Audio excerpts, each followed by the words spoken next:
এই মুহূৰ্তত এক ডাঙৰ খবৰ লৈ আহিছোঁ। মুখ্যমন্ত্ৰী ডক্টৰ হিমন্ত বিশ্ব শৰ্মাক হত্যাৰ ভাবুকি দিয়া হৈছে। এজন মুছলমান যুৱকে হত্যাৰ ভাবুকি দিছে মুখ্যমন্ত্ৰী ডক্টৰ হিমন্ত বিশ্ব শৰ্মাক। ৰাজ্যৰ মুখ্যমন্ত্ৰীক শেষ কৰাৰ ভাবুকি দি বিপদত পৰিছে এজন মুছলমান যুৱক। মুখ্যমন্ত্ৰী ডক্টৰ হিমন্ত বিশ্ব শৰ্মাক হত্যা কৰিম বুলি ভাবুকি দিছিল ৰচিদ চিকদাৰ নামৰ এজন যুৱকে। বৰপেটাৰ আৰু হিমন্ত বিশ্ব শৰ্মাক হত্যাৰ ভাবুকি দিয়াৰ পিছতেই বৰপেটাৰ কাহিকুছিৰ পৰা ৰচিদ চিকদাৰ নামৰ এই যুৱকজনক গ্ৰেপ্তাৰ কৰিছে আৰক্ষীয়ে।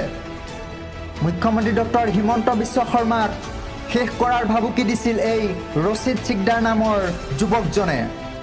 ফেচবুক যোগে পোষ্ট কৰিছিল এই যুৱকজনে আৰু সাংসাৰীৰ আৰক্ষীৰ জালত এই আপত্তিজনক পোষ্ট কৰা ৰচিদ চিকদাৰ ইতিমধ্যে তেওঁলোকৰ জালত পৰিছে।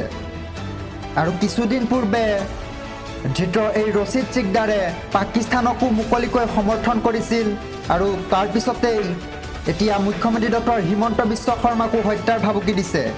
পাকিস্তান জিন্দাবাদ বুলি ফেচবুকত পোষ্ট দিছিল কিছুদিন পূৰ্বে ৰচিদ চিকদাৰে। লগতে এতিয়া আৰক্ষীৰ সোধপোছৰ পিছতে আন এক তথ্য ওলাইছে ৰচিদ চিকদাৰৰ এক কুকীৰ্তিৰ কথা।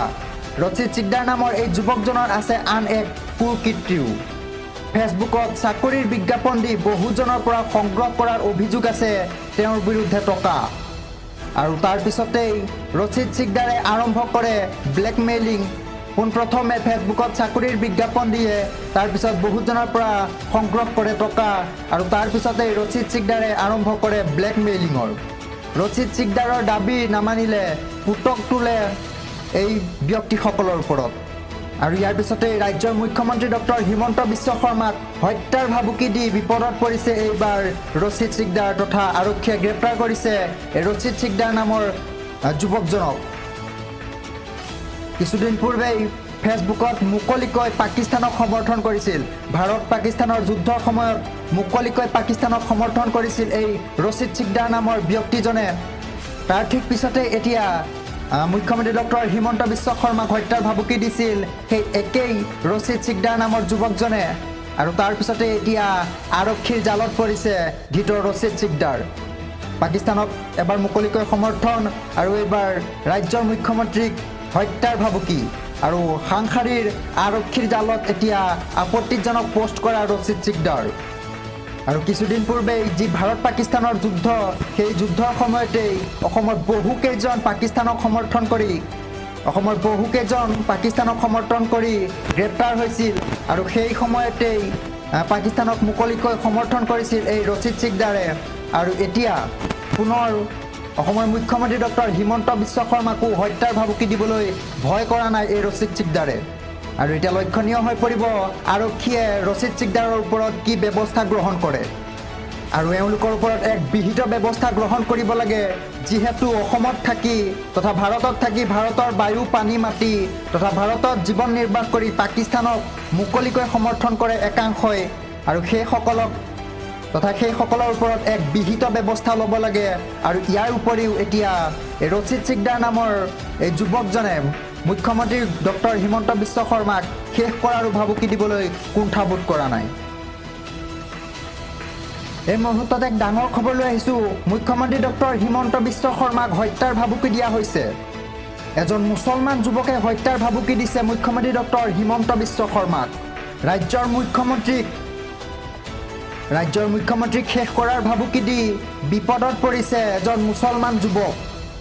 মুখ্যমন্ত্ৰী ডক্টৰ হিমন্ত বিশ্ব শৰ্মাক হত্যা কৰিম বুলি ভাবুকি দিছিল ৰচিদ চিকদাৰ নামৰ এজন যুৱকে।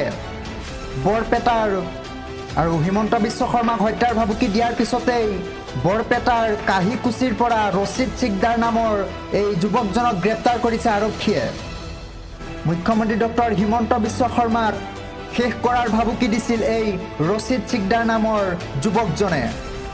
ফেচবুক যোগে পোষ্ট কৰিছিল এই যুৱকজনে আৰু সাংসাৰীৰ আৰক্ষীৰ জালত এই আপত্তিজনক পোষ্ট কৰা ৰচিদ চিকদাৰ ইতিমধ্যে তেওঁলোকৰ জালত পৰিছে।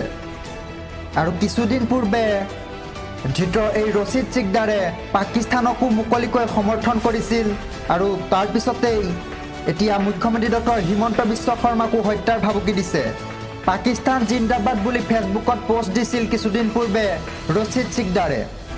লগতে এতিয়া আৰক্ষীৰ সোধপোছৰ পিছতে আন এক তথ্য ওলাইছে ৰচিদ চিকদাৰৰ এক কুকীৰ্তিৰ কথা। ৰচিদ চিকদাৰ নামৰ এই যুৱকজনৰ আছে আন এক কুকীৰ্তিও।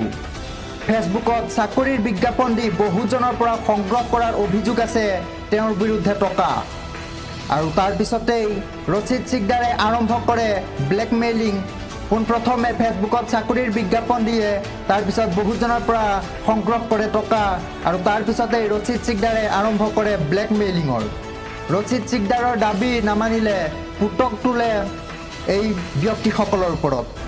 আৰু ইয়াৰ পিছতেই ৰাজ্যৰ মুখ্যমন্ত্ৰী ডক্টৰ হিমন্ত বিশ্ব শৰ্মাক হত্যাৰ ভাবুকি দি বিপদত পৰিছে এইবাৰ ৰচিদ চিকদাৰ তথা আৰক্ষীয়ে গ্ৰেপ্তাৰ কৰিছে এই ৰচিদ চিকদাৰ নামৰ যুৱকজনক।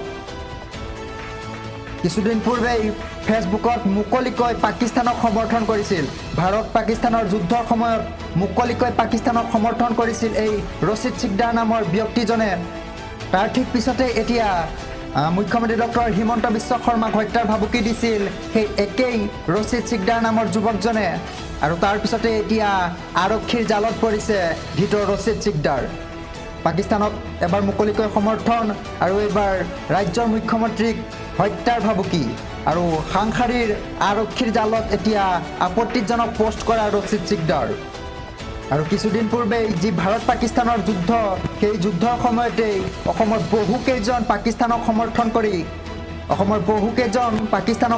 কৰি গ্ৰেপ্তাৰ হৈছিল। আৰু সেই সময়তেই পাকিস্তানক মুকলিকৈ সমৰ্থন কৰিছিল এই ৰচিদ চিকদাৰে। আৰু এতিয়া পুনৰ অসমৰ মুখ্যমন্ত্ৰী ডক্টৰ হিমন্ত বিশ্ব শৰ্মাকো হত্যাৰ ভাবুকি দিবলৈ ভয় কৰা নাই এই ৰচিদ চিকদাৰে। আৰু এতিয়া লক্ষণীয় হৈ পৰিব আৰক্ষীয়ে ৰচিদ চিকদাৰৰ ওপৰত কি ব্যৱস্থা গ্ৰহণ কৰে। আৰু এওঁলোকৰ ওপৰত এক বিহিত ব্যৱস্থা গ্ৰহণ কৰিব লাগে, যিহেতু অসমত থাকি তথা ভাৰতত থাকি ভাৰতৰ বায়ু পানী মাটি তথা ভাৰতত জীৱন নিৰ্বাহ কৰি পাকিস্তানক মুকলিকৈ সমৰ্থন কৰে একাংশই। আৰু সেইসকলৰ ওপৰত এক বিহিত ব্যৱস্থা ল'ব লাগে। আৰু ইয়াৰ উপৰিও এতিয়া এই ৰচিদ চিকদাৰ নামৰ এই যুৱকজনে মুখ্যমন্ত্ৰী ডক্টৰ হিমন্ত বিশ্ব শৰ্মাক শেষ কৰাৰো ভাবুকি দিবলৈ কুণ্ঠাবোধ কৰা নাই।